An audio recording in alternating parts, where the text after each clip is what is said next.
Today we'll be remembering the story of a visionary leader who liberated his country, Ghana, from British colonial rule in 1957 and dreamt of uniting Africa. His ideas of freedom, true independence and Pan-African unity spread across the continent during the post-colonial era and are still very much relevant today. He survived 5 assassination attempts and was removed from power by a military coup in 1966. Kwame Nkrumah, who died in 1972, left a plethora of development, numerous publications and an eternal legacy. Like the saying goes, Nkrumah never dies. This decade is the decade of African independence. Forward then to independence. To independence now. Tomorrow, the United States of Africa. Son of a goldsmith and retail trader, born in 1909, Kwame Nkrumah attended a prestigious Catholic school called Achimota College. A good student of religion, he wanted to become a priest. But as he got older, he was intrigued by the world of politics. After graduating from Achimota, he traveled to the US and attended Lincoln University in Pennsylvania in 1935. He also attained a master's degree after graduating in 1939 from Lincoln University and the University of Pennsylvania. This period was pivotal in Kwame's life. He read a lot. He was influenced by socialist literature, the works of Karl Marx, Vladimir Lenin and Marcus Garvey. He became the president of the African Students Organization of the United States and Canada. He left the US in May 1945 and went to England, where he organized the 5th Pan-African Congress in Manchester. Meanwhile, in Ghana, then a British colony known as the Gold Coast, the United Gold Coast Convention had been formed. A first-of-its-kind party working towards self-government by constitutional means. Nkrumah was invited to be the UGCC's General Secretary and returned home in late 1947. Protests and riots calling for independence made Nkrumah a target for the British colonial government.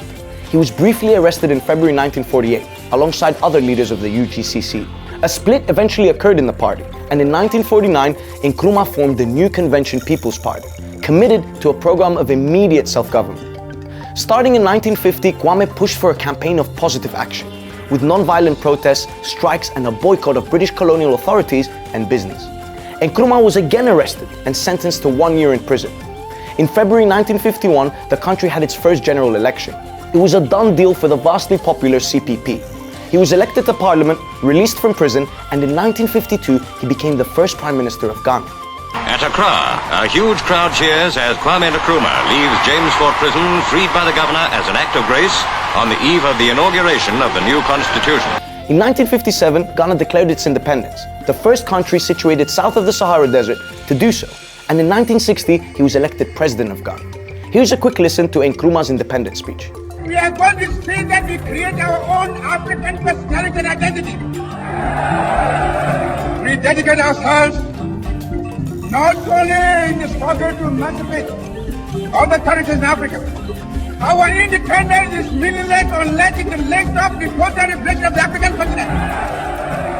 Kwame's government was primarily nationalist and socialist. While in power, Nkrumah pushed for the Africanization of the civil service, introduced free education and healthcare, and built a strong national education system by challenging the Eurocentrism and white supremacy embedded in British textbooks and cultural institutions. He opposed and weakened tribalism within the country. He promoted a Pan-African culture, calling for international libraries and cooperative efforts to study history and culture. He opened the Ghana Museum, the Arts Council of Ghana, and the Ghana Film Corporation. He created the Ghana News Agency, the Ghanaian Times, and the Ghana Broadcast Corporation.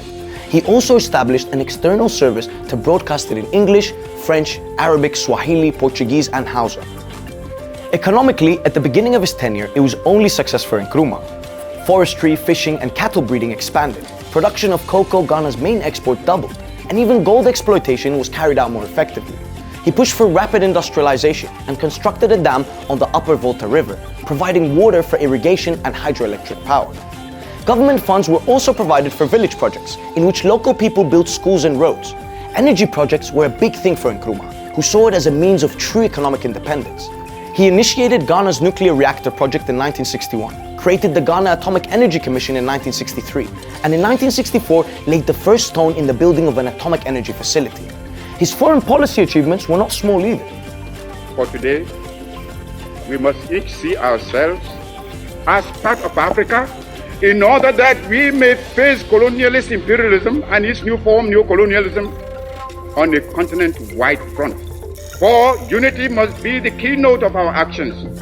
Our enemies are many, and they stand ready to pounce upon and exploit our very weakness.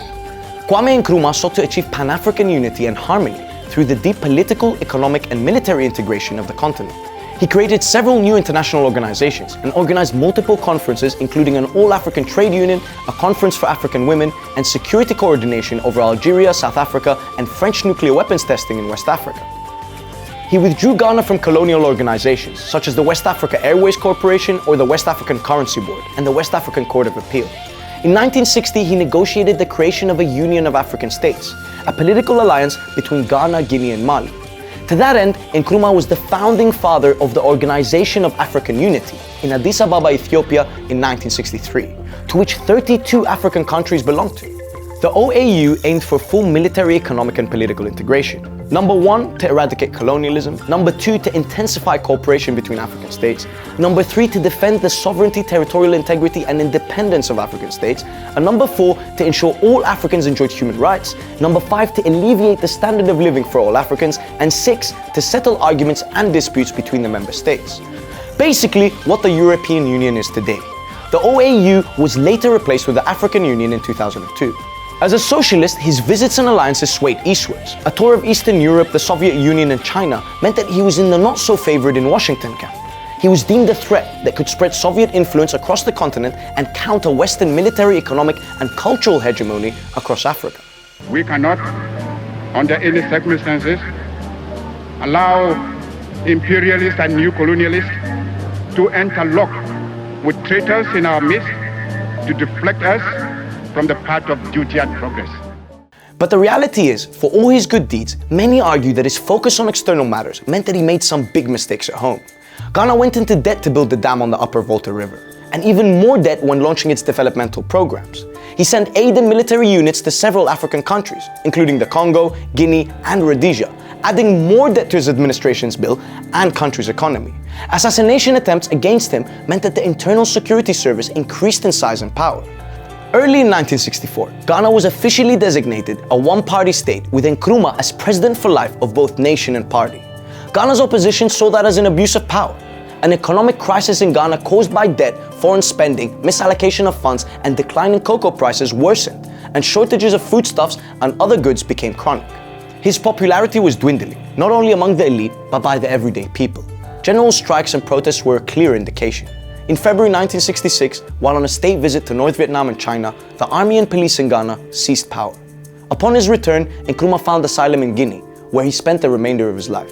He died of cancer in Bucharest, Romania in 1972. So one unusual and random fact about Kwame, he was married to an Egyptian Coptic woman called Fathia Rizk. He married her on the evening of her arrival in Ghana on New Year's Eve, 1957-1958. The man was not messing around. He's also featured in a track by British grime musician Stormzy, introducing him to a whole new generation. Look in my eyes, see Kwame Nkrumah. That's a real presidential black man. Real revolution starter.